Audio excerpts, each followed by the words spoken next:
kita juga adalah dituntut supaya berusaha mencari rezeki bagi diri kita dan juga tanggungan-tanggungan sama ada keluarga kita atau ibu bapa kita dan sebagainya.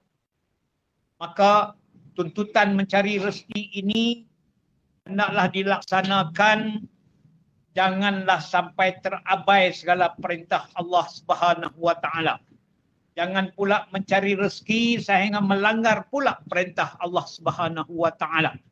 Ada had-hadnya kita mencari rezeki, kerana kita disuruh mencari rezeki makan daripada benda-benda yang baik-baik, yang halal-halal, untuk kita dapat redha Allah, supaya Allah kasihkan kepada kita. Baik, mudah-mudahan hari ini bila kita baca bahagian ini, kita mesti sama bahawa Allah Ta'ala telah menjadikan kita banyak nikmat. Allah bentangkan kepada kita dunia ini, bumi ini, dengan matahari dan bulan, dengan cuaca, dengan alam sekitar, semuanya adalah untuk kita mencari kehidupan di atas dunia ini. Di dalam surah An-Naba, ya, ayat 11, Allah berfirman, وَجَعَلْنَا النَّهَارَ مَعَاشًا. Maksudnya, dan kami jadikan siang untuk mencari penghidupan. Allah ciptakan malam dan siang. Malam untuk kita berehat, siang untuk kita mencari kehidupan. Maknanya berusaha mencari kehidupan dengan mencari rezeki. Walau bagaimanapun, banyak lagi ayat-ayat Al-Quran yang Allah sebutkan bahawa di antaranya, A'udzubillahi minasyaitonirrajim. Fantashiru fil ardi wabtaghu min fadlillah. Surah Al-Jumu'ah ayat 10. Yang maksudnya, maka bertebaranlah di muka bumi ini. Ya, bergeraklah ke rata-rata tempat di atas muka bumi ini untuk mencari kurnia Allah kepada kita semua. Maknanya ini dibenarkan oleh Allah Subhanahu wa taala dalam mencari rezeki ini. Harus kita mencari rezeki. Selagi mana rezeki yang kita cari itu tidaklah kita melakukan dosa kepada Allah Subhanahu wa taala. Maknanya dengan dosa itu banyak benda yang lahir daripada cara kita mencari rezeki.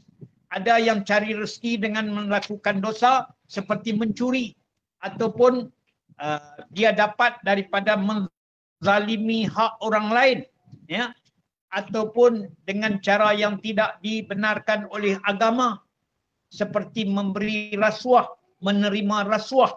Semua itu adalah ditegah oleh agama kita. Maka sebab itu bila kita cari rezeki, carilah dengan cara yang halal dan jauhi daripada perkara yang membawa kepada kerosakan kepada agama kita. Jadi sebab itu dalam kita nak cari rezeki, pastikan bahawa kita mencari rezeki itu sesuai dengan yang dibenarkan oleh agama.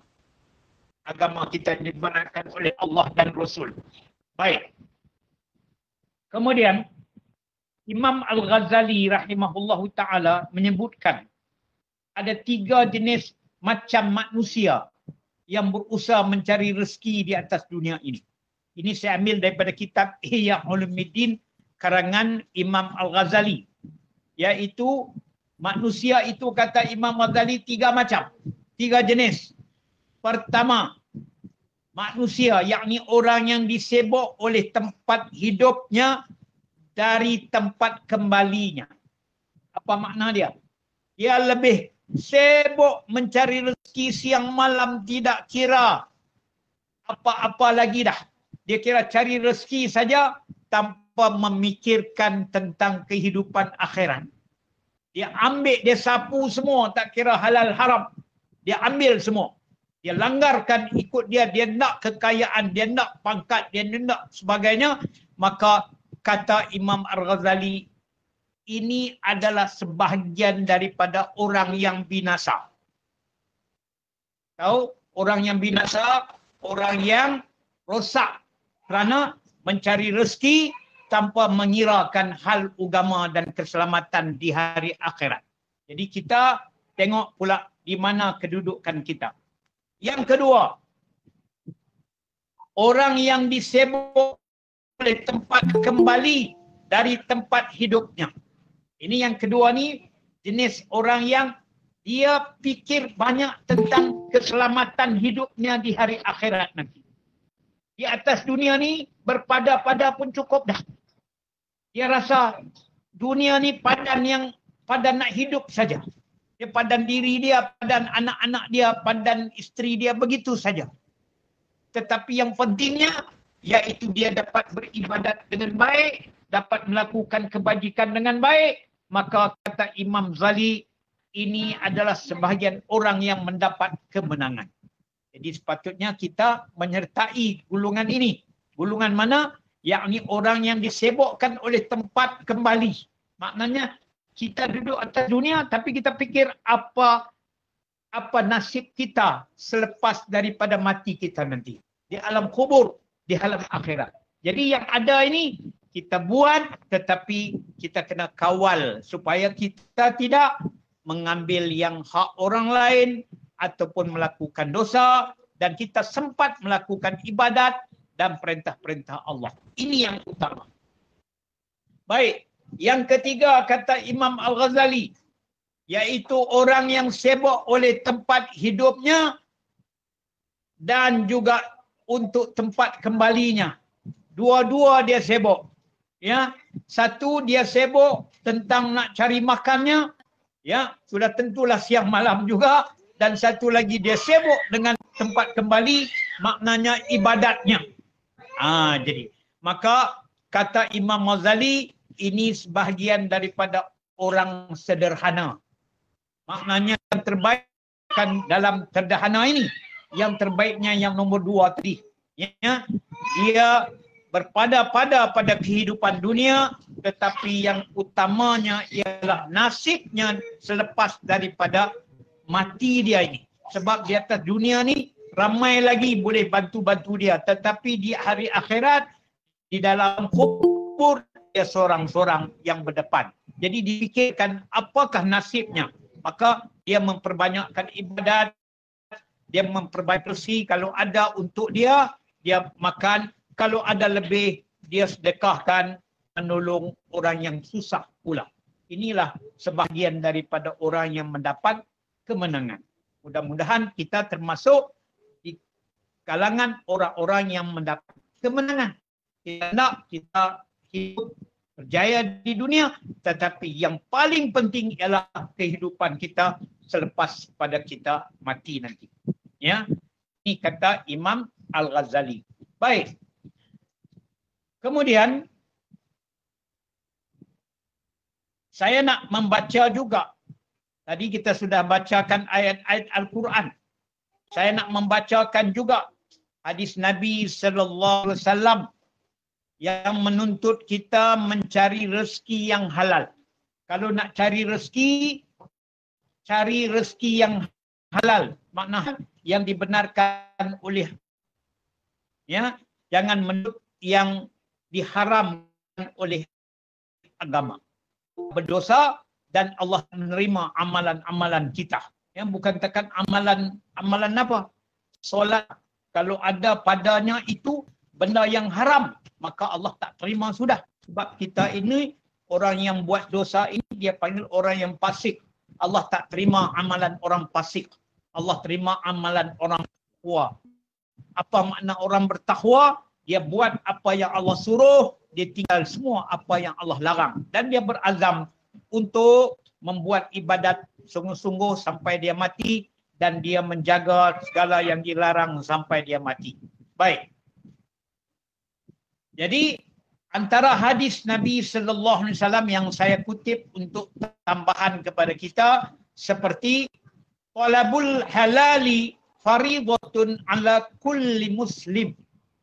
Maksudnya mencari yang halal itu kata Nabi sallallahu alaihi wasallam fardu, yakni satu kewajipan atas semua orang muslim. Satu kewajipan kita cari rezeki yang halal. Baik.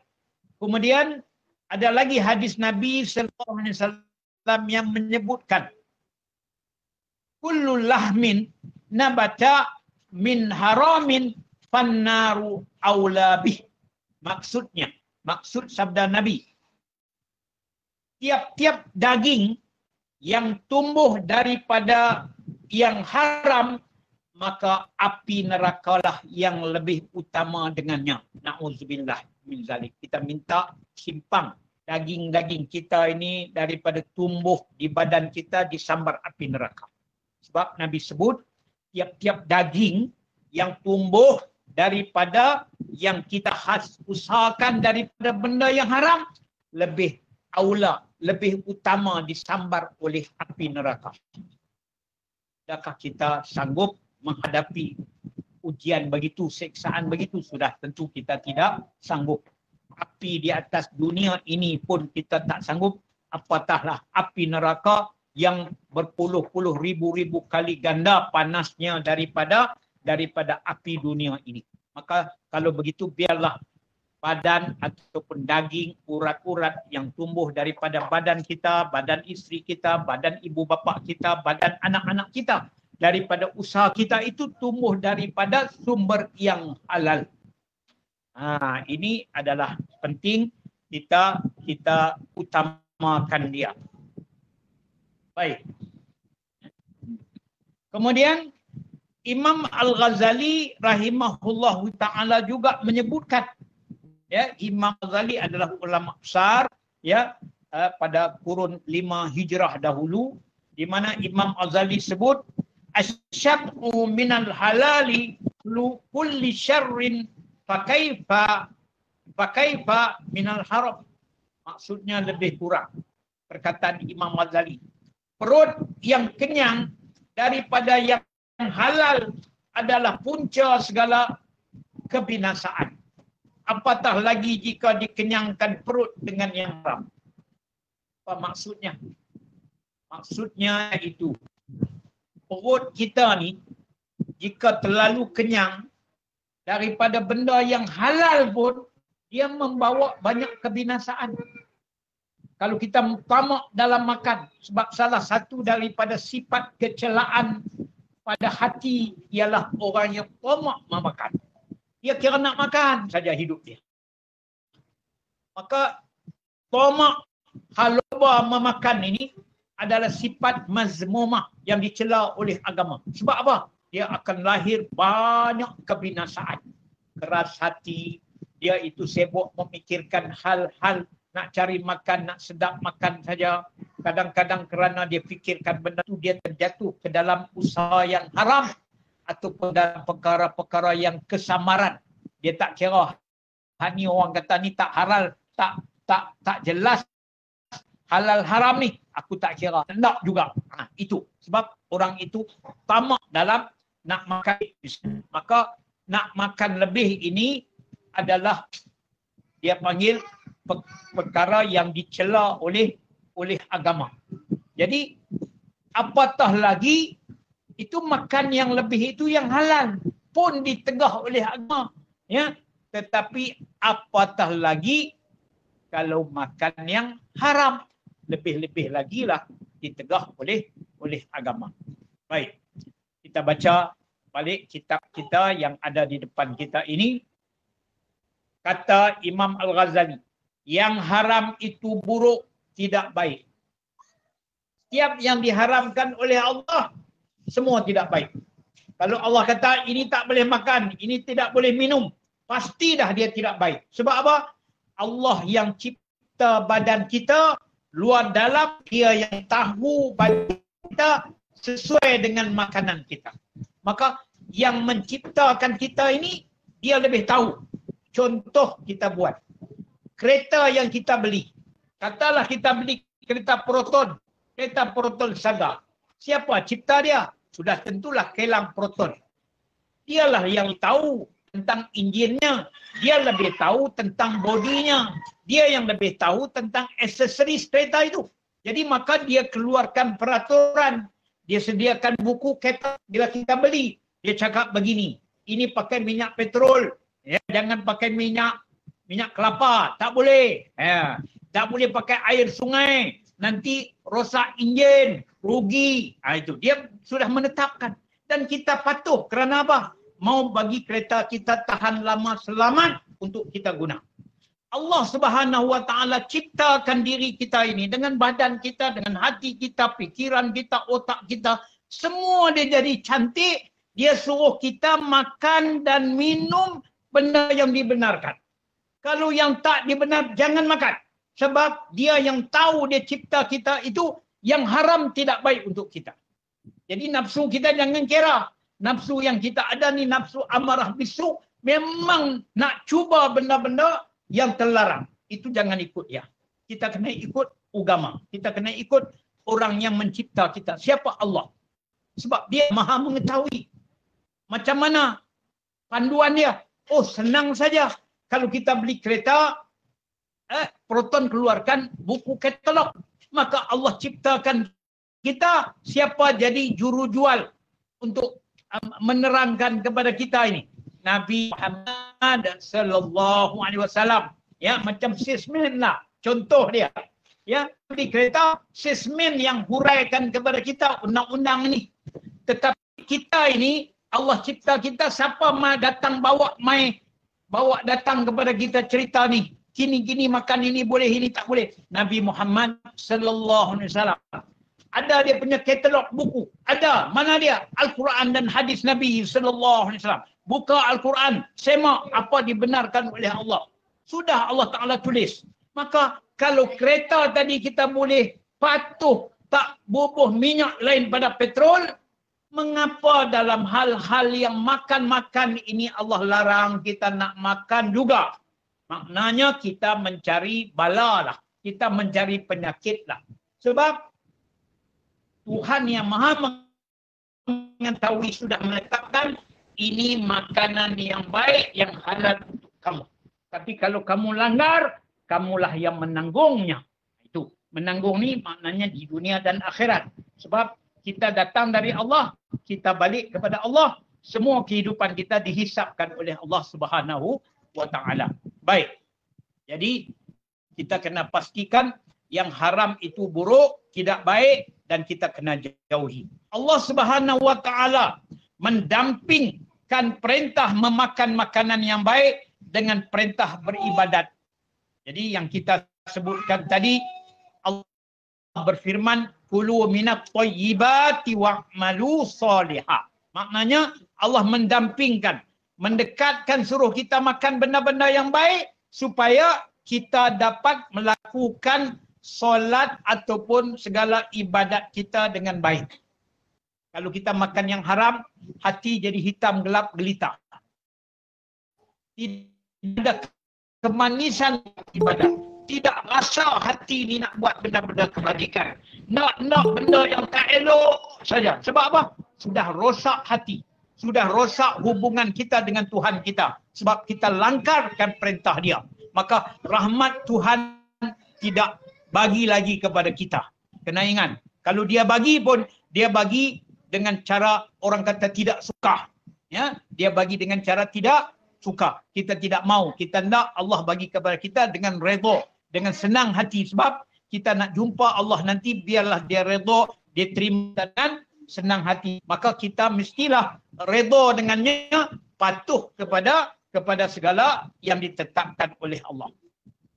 Rasulullah Nabi kita Muhammad sallallahu alaihi wasallam bersabda, mencari rezeki yang halal adalah wajib bagi setiap muslim setelah kewajipan yang lain.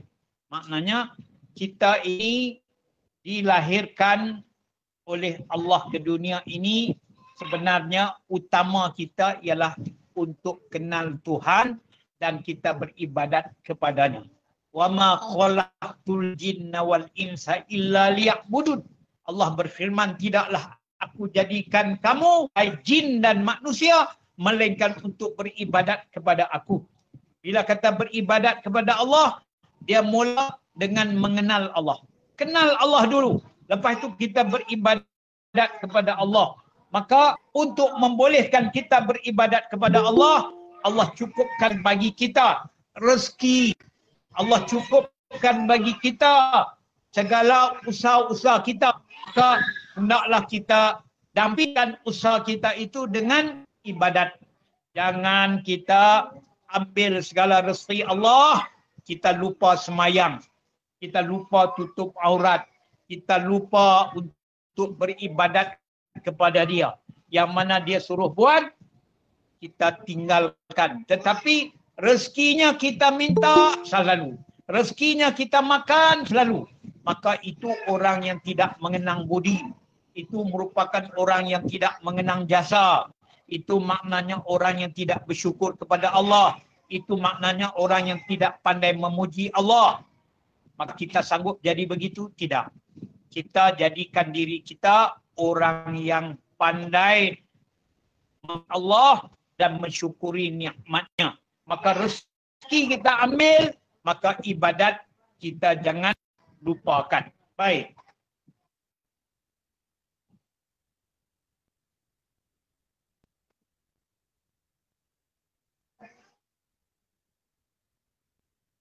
Baginda sallallahu alaihi wasallam, yang Nabi Muhammad sallallahu alaihi wasallam, sesiapa saja yang memakan makanan halal selama 40 hari, maka Allah akan memberikan cahaya ke dalam hatinya dan akan mengalirkan sumber-sumber hikmah dari hati ke lidahnya. Apa maksudnya? Orang yang mengekalkan makan dalam 40 hari dari makan yang halal. Maknanya dia paksa 40 hari tak ada sedikit pun sumber yang haram yang dia makan.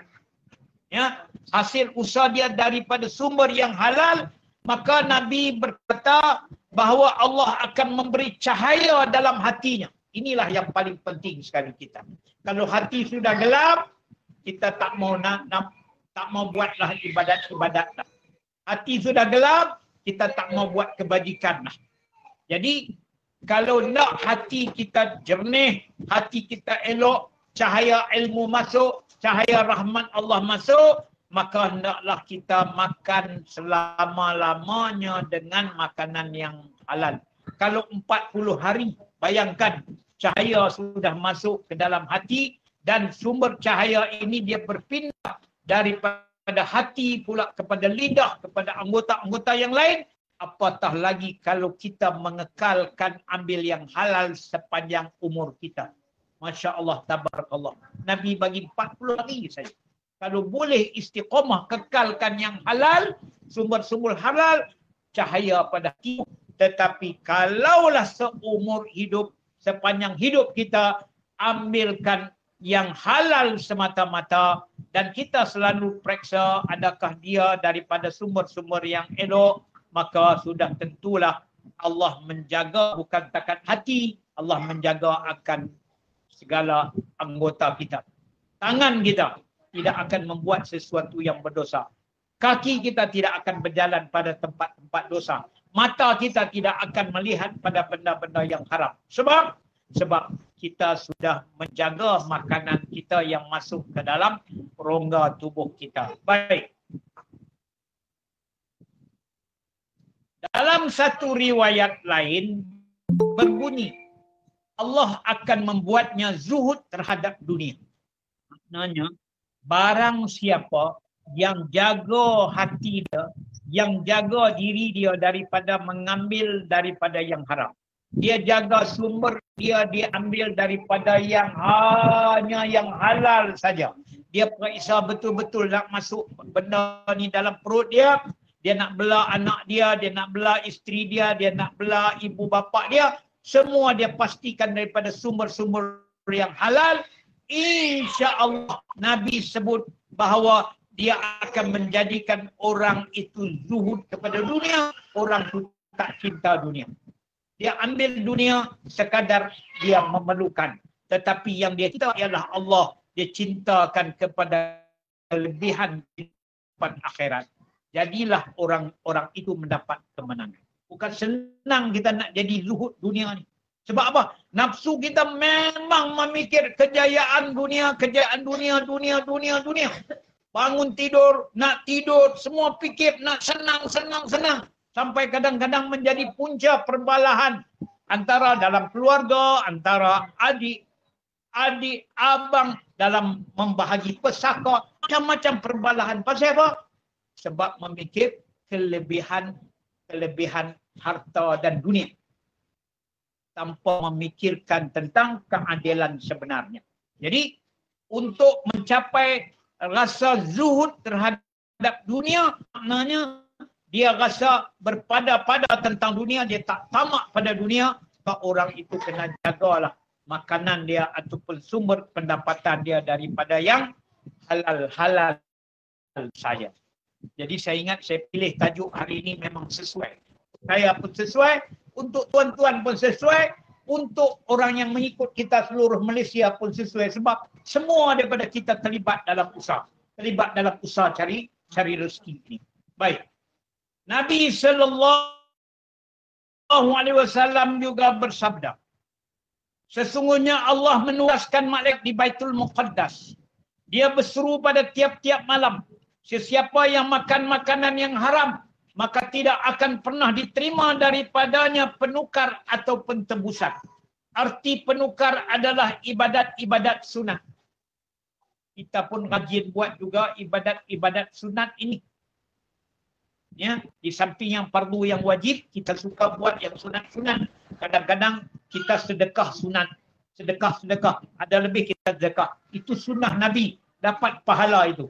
Senyum pun sunnah. Kita senyum. Kita buat kebajikan. Lalu jumpa ada kelapa sawit punya itu ranting yang ada duri-duri jatuh di jalan. Kita berhenti kereta, ambil buang, nanti tertikam kayu orang. Itu sunnah. Dapat pahala yang besar itu. Ya. Tetapi tidak akan diterima oleh Allah jika walaupun kebajikan itu baik, tetapi duduk makan benda-benda yang haram. Sebenarnya, makan benda haram ini, Allah memang menyebutkan kepada kita, ambillah yang baik-baik.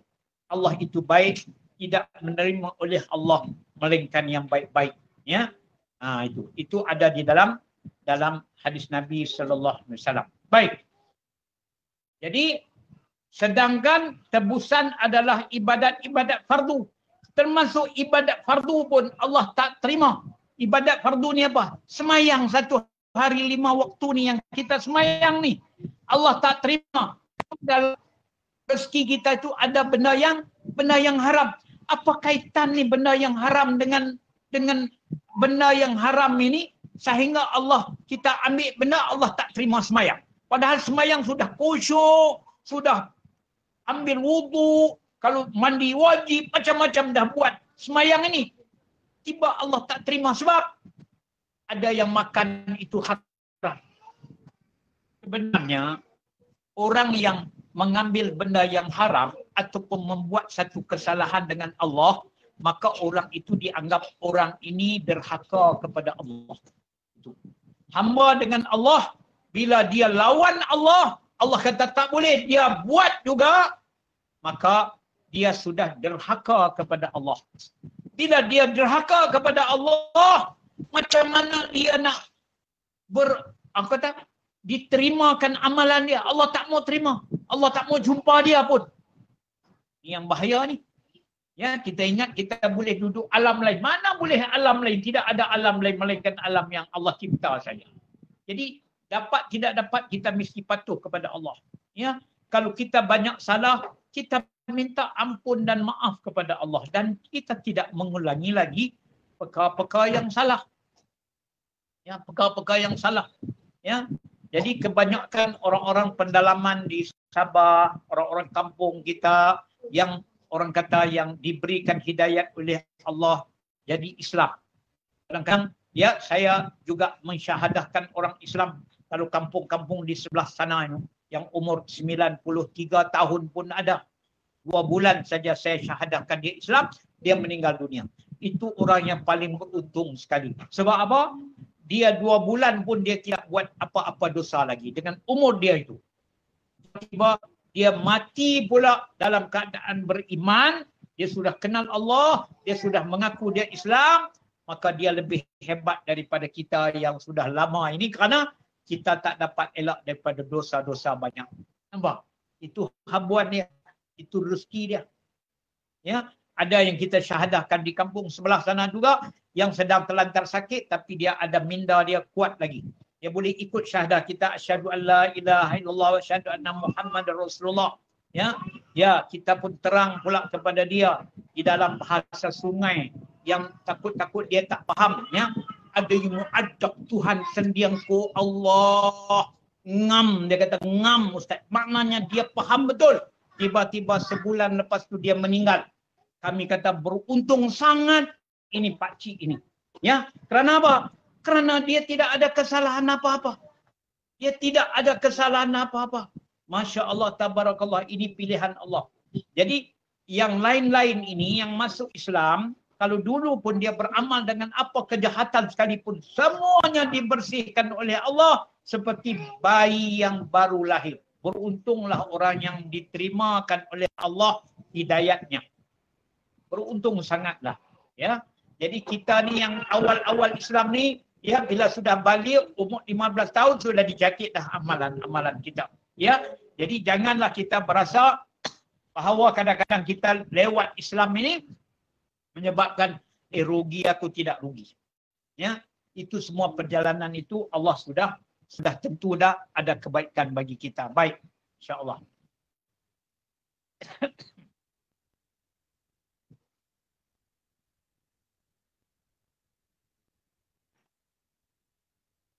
Nabi SAW juga bersabda. Bila kata Nabi bersabda, maknanya Nabi berkatalah. Sesungguhnya Allah menugaskan malaikat. Saya sudah baca tadi, maaf ya. Nabi SAW bersabda, orang yang membeli baju, dengar sabda Nabi ini. Kita jarang-jarang baca hadis kan. Kadang-kadang bila datang-datang begini, sempatlah kita baca hadis. Nabi kata apa? Satu. Orang yang membeli baju dengan harga 10 dirham. Kita katalah 10 dirham itu 10 ringgit lah.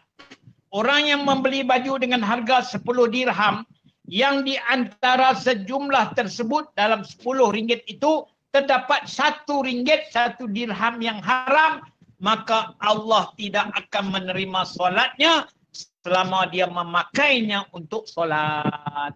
Boleh faham atau tidak, ya? Maknanya dia beli baju 10 ringgit selai.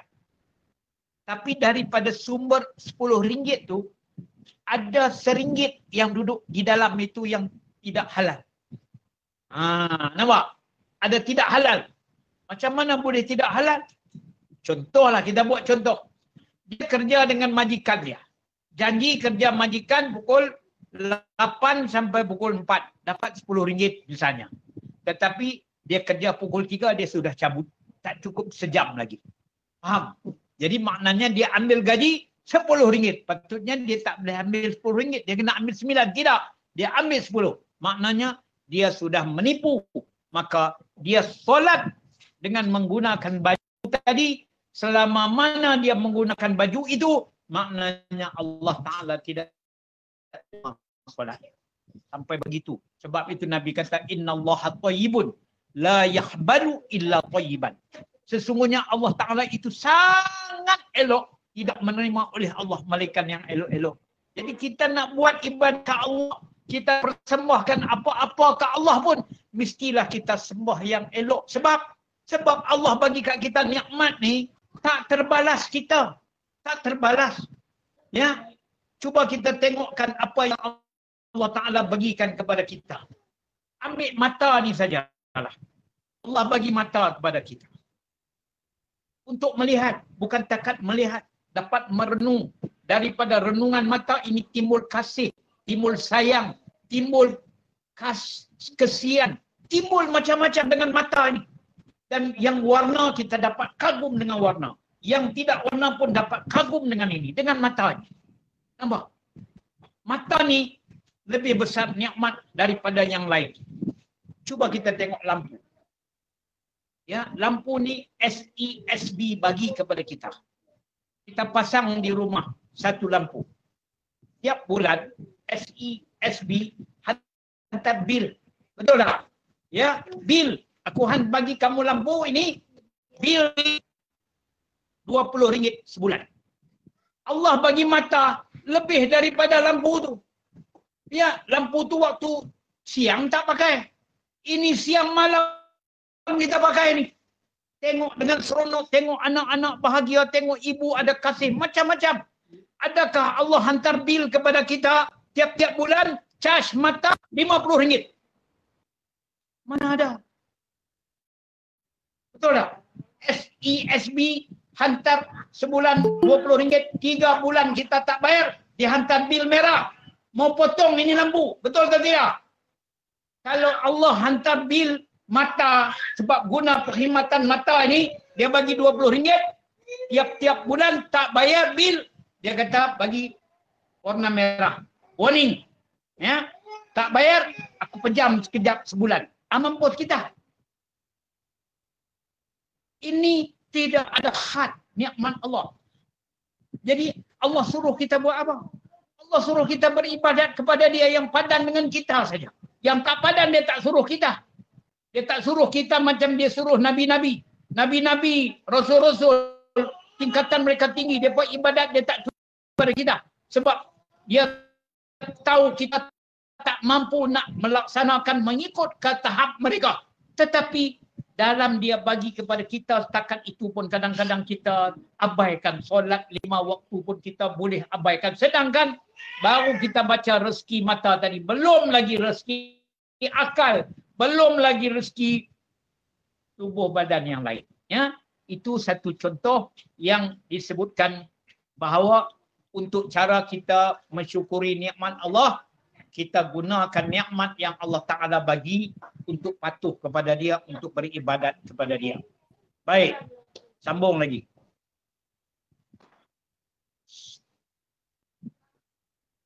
Seorang sahabat Nabi sallallahu alaihi wasallam yang bernama Abdullah bin Umar radhiyallahu anhu berkata, andai kata kamu solat hingga menjadi bongkok seperti busur dan puasa hingga kurus seperti tali busur, maka Allah tidak akan menerima semua itu dari kamu kecuali dengan kewarakan yang menjadi pemisah.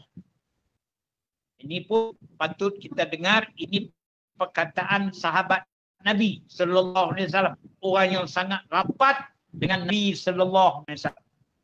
Mereka mendengar ajaran daripada Nabi. Mereka lah yang membawa agama selepas wafatnya Nabi. Mereka lah mengembangkan Islam itu selepas wafatnya Nabi. Maka apa kata mereka? Andai kata kamu solat, kalau kita ni pakat solat sampai jadi bongkok seperti busur. Busur ni kalau kita tengok pemanah kan, orang buat panah ni. Ini yang anak panah, ini busur dia. Melengkung begitu. Tarik ni, ini melengkung ni. Jadi kalau kita buat ibadat sampai melengkung macam ni, badan melengkung begitu, kuat semayang, kuat rokok, kuat sujud ini. Dan kita puasa hingga kurus seperti tali busur. Tali busur ni tali panah tu. Kurus dia, kecil dia tu. Sampai puasa tiap-tiap selang sehari puasa, selang sehari puasa. Sampai badan pun tidak ada isi dah. Semua tu amalan kita buat itu tidak akan diterima oleh Allah, semua itu dari kamu yang buat ibadat sampai bongkok tadi, ataupun puasa sampai apa orang kata kurus kering tadi, kecuali dengan warak yang menjadi pemisah. Kecuali dengan kamu, warak ni maknanya menjaga diri daripada mengambil benda-benda yang haram dan benda-benda yang tak pasti halal atau haramnya. Itu dia. Maknanya kita kena ada pemisah. Pemisah ni apa dia antara kita? Kita kena ada sifat warak. Setiap daripada kita kena ada sifat menjaga diri, memelihara diri. Satu, hati-hati jangan bagi jatuh dalam yang haram. Sebab Nabi SAW sebut di dalam sebuah hadis yang panjang. Saya bacakan untuk kita semua. Ini hadis sahih daripada Imam Bukhari dan Muslim. Ya. Nabi bersabda, al-halalu bayyinun wal haramu bayyinun wa bainahuma umurun mustabihat la yu'allimu la yu'allimuha katsirun minan nas. Faman ittaqa syubahati faqad istabra'a li'irdihi wa dinihi wa man waqa'a fi syubahati waqa'al harama karra'i haulal hima yushiku an yaqa'a fi. Apa maksudnya bahasa Arab tadi? Saya sebutkan. Nabi sallallahu alaihi wasallam menyebutkan yang halal itu jelas, terang dah. Kita dah tahu dah mana halal, dan yang haram itu jelas juga. Kita tahu dah, ya, yang halal, yang haram. Dan di antara keduanya, yang halal dan haram ini adalah hal-hal yang syubhah, dia panggil. Hal-hal kesamaran yang tidak diketahui oleh kebanyakan manusia. Antara halal dengan haram. Banyak kita tak tahu. Hak ni halal kah? Hak ni haram kah? Hak haram kita dah tahu dah. Ya, hak yang halal kita tahu dah. Tapi yang duduk di tengah-tengah ni banyak orang tak tahu katanya. Maka barang siapa yang menjaga dirinya daripada syubhah. Siapa jaga diri dia daripada mana? Kesamaran tu. Daripada jatuh, daripada hak haram tu. Dia jaga. Takut nak ambil ni tak jelas. Hak orang ke hak aku? Dia jumpa duit di tengah jalan misalnya.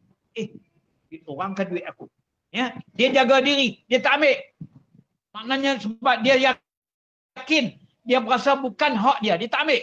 Maka dia menjaga diri dia. Kalau dia, hak aku kot, duk kot, dia masuk dalam poket dia.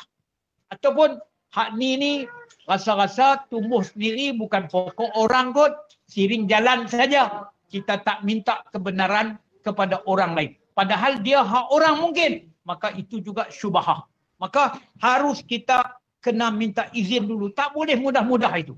Banyak orang tidak tahu hal kesamaran ini. Maka dia kata banyak manusia yang tidak tahu. Maka katanya, maka barang siapa menjaga dirinya dari syubhah, dari kesamaran tadi, nescaya ia terlepas untuk kehormatannya dan agamanya. Orang yang jaga daripada jatuh kepada benda-benda kesamaran tu, hak orang ke, halal ke, haram ke, dia jaga, dia tak mau. Dia tak mau ambil, dia tak mau turun. Ini, dia tak mau. Maka dia selamat pada hormatan dia dan juga pada agama dia. Dan siapa jatuh dalam syubhah, tapi kalau dia ambil juga, dia tak jelas hak ni, hak orang ke, hak aku, dia tak jelas, dia ambil. Maka nescaya terperosoklah ia ke dalam yang haram. Maka apa terperosok? Terjatuhlah dia kepada yang haram. Seperti mana? Seperti pengembala yang mengembalakan keliling hutan larangan, maka besar kemungkinan jatuhlah ia ke dalamnya. Ini maksudnya begini. Kita duduk bawa, kita bela kambing. Kita bawa kambing sekawan. Kita pergi duduk di kawasan, pergi bela itu, pergi bawa kambing itu di tepi kawasan larangan. Larangan ni maknanya tanah kerajaan yang membela rumput untuk tujuan memelihara kuda perang misalnya. Kita tak boleh bagi kambing kita masuk situ, bukan hak kita. Tapi kita pergi duduk tepi-tepi itu. Maka kerana kita pergi hampir sangat dengan tepi-tepi itu, maka akhirnya kambing kita makan juga hak orang. Ataupun kita bawa lembu, bawa sapi, kita pergi di tepi-tepi orang buat tanam sawah padi. Ya, kita banyak sapi kita. Sapi kita duduk saja, dia tangkap makan padi orang. Maka itu di antara orang yang mendekati perkara-perkara kesamaran. Jadi kalau begitu kita tahu ini tak jelas, jangan kita ambil, jangan kita makan. Selagi mana kita tak yakin halal atau haram.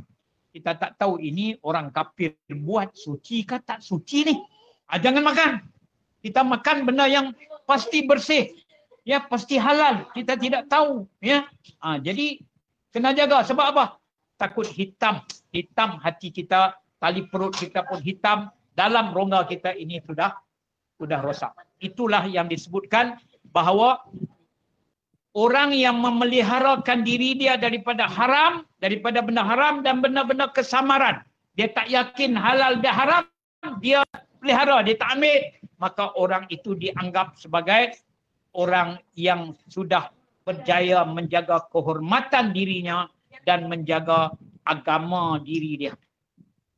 Itu sebab itu warak ni dia menjaga agama.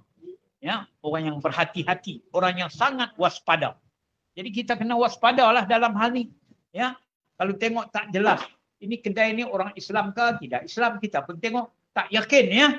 Jadi maknanya lebih baik kita yakin dulu baru kita masuk. Kalau tidak, pergi yang kedai yang lebih yakin. Tengok ini nampak lebih yakin lah. Ya, ada orang Islam, ada ayat Quran. Misalnya lah, contoh-contoh begitu. Jadi harus kita jaga. Baik. Sebab apa? Disebut, minta maaf. Tadi yang kita baca tadi, yaitu yang kedua tadi, ya, katanya disebutkan dalam satu riwayat, ibadat yang diiringi dengan memakan makanan haram, laksana bangunan yang berada di atas kotoran binatang. Jadi maknanya tak suci bersih. Ya, jadi kalau kita nak buat ibadat, pastikan ibadat kita tu suci bersih. Begitu juga kalau kita nak makan sesuatu, pastikan kita makan daripada sumber yang betul-betul bersih. Baik. Mengapa perlu kita menjaga? Mengapa kita perlu menjaga makanan kita atau jaga perut kita daripada mengambil benda-benda yang haram ataupun yang kesamaran, tak jelas halal haram dia. Ya, di dalam kitab Penawar Bagi Hati saya mengambilnya ada sebab 3 perkara. Ada sebab 3 perkara kita kena jaga, kita kena pelihara betul-betul perut kita ni. Allah jadi perut kita ni manfaat untuk dunia dan untuk akhirat. Ni perut kita ni. Bukan saja-saja Allah jadi ni. Ingat perut ni sangat berguna untuk akhirat kita. Apa kaitan perut dengan akhirat kita? Dengan agama kita. Perut ni Allah jadikan dalamnya isi makanan. Daripada makanan ni Allah Ta'ala jadikan dia darah. Daripada darah Allah jadikan dia daging yang tumbuh di dalam badan kita. Jadi daripada makanan tadi juga jadikan air mani.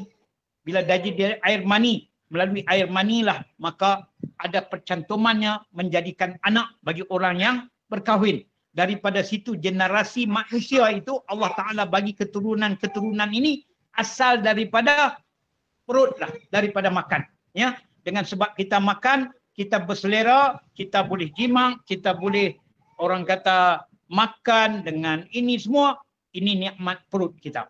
Maka untuk agama, bila perut kita elok, kita boleh buat ibadat dengan elok. Jadi begitu juga ya. Bila kita dapat perut yang elok ini Allah Ta'ala bagi kita. Kalau tak ada perut, macam mana kehidupan kita? Sudah pasti payah dan tidak ada warisan lagi dah. Ini kita dapat menghasilkan warisan dan dapat buat ibadat dengan perut kita ini. Maka kata Imam Al-Ghazali, kita perlu memelihara perut ini sebab 3 perkara. Pertama, kerana takut seksa Allah. Kalau tak jaga perut ni, ikut suka yang nak makan apa, Allah dah bagi tahu ya bahawa daging yang tumbuh daripada benda yang haram, maka api neraka lebih aula. Jadi kita takut daripada seksa api neraka, kita jaga perut kita elok-eloklah. Pertama, ya. Yang kedua, sebab orang yang tak jaga perut ini, dia makan ikut suka dia tak kira halal haram, tiada diberi petunjuk kepada dia untuk ibadat. Dia tak nak berasa nak buat ibadat. Gelap dah hati dia. Perasaan dia, jiwa dia dah lemah sangat-sangat dah. Orang lain berebut-rebut buat ibadat. Berusaha nak mempertingkatkan lagi. Kalau ada rezeki dia nak pergi Mekah, dia rezeki dia nak keluar zakat, dia nak berjuang dalam agama Allah, macam-macam. Tetapi orang yang makan benda yang haram ini, maka dia tak berasa nak buat ibadat. Kerana apa? Sebab tak suci makanan dia daripada kekotoran najis, ataupun daripada makanan yang haram, ataupun daripada makanan yang kesamaran halal tadi. Baik, yang ketiga. Mengapa kita kena jaga perut kita? Ya kata Imam Ghazali yang ketiga, ditegah akan dia dari mengerjakan kebajikan. Nak buat kebajikan pun tak boleh. Tak berasa nak buat kebajikan. Ya, kalau dia kerjakan kebajikan pun tidak berasa, tidak akan diterima oleh Allah Subhanahu Wa Taala. Itu sebablah kita kena jaga sungguh, ya, orang kata diri kita daripada mengambil yang haram dan pastikan yang kita ambil itu semata-mata yang halal belaka. Jadi nampak gaya cukup hampir dah sejam kuliah kita ini, dan sebagai orang kata kembali balik kepada lawatan kami ke kampung yang pendalaman di dalam negeri Sabah ini, ya, sekurang-kurang kami datang sebulan sekali. Jadi kali ini dah 4 bulan dah sebab saya sakit di sana, tak boleh masuk. Alhamdulillah kehebatan ini dah termasuk dalam senarai hadiran kami. InsyaAllah petang ini kami akan masuk. Semalam kami ada kuliah di Kampung Don Peron. Besok petang ini kami akan turun ke Kampung Atong di Lingkabau, ya, dan kami tidur di sana sebelum kami pulang besok ke Ranau, ya. Itu perjalanan yang biasalah. Saya ada di Sabah ni sampai ujung bulan ini. Sebab 20 hari bulan saya masuk ke Pulau Banggi di Kudat selama malam, ya. Habis satu pulau itu insya-Allah akan kami menelusurinya sebelum kami keluar dari Pulau Banggi meneruskan perjalanan kami ke Luran dan juga Sandakan. Barulah kami balik, ya, ke Sabah, dan 2 minggu lagi kami datang lagi. Itu perjalanan kami setiap bulan sebagai mengunjungi saudara-saudara Islam kami di sini. InsyaAllah, ya, tuan-tuan tidak keseorangan, puan-puan tidak keseorangan. InsyaAllah kalau kami tidak masuk pun yang lain masuk, ya. Yang lain-lain ada kasih di antara kita, dan kita bertemu dan berpisah bukan kerana harta, bukan kerana apa, bukan kerana pangkat, bukan kerana kebesaran. Kita bertemu dan berpisah kerana Allah, sebab kita nak dapat rahmat Allah.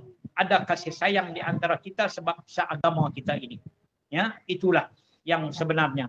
Dan saya ucapkan terima kasih banyak kepada pihak pentadbir yang mengelolakan kuliah kita, iaitu Cikgu Isham dan pasukannya, yang, ya, kami ini duduk sangat pendalaman, tetapi kebetulan di dalam estate ini, estate Kelapa Sawit ini dah satu pencar yang agak tinggi, dan kawasan ini dapat dilindungi oleh orang kata line yang bagus, ya.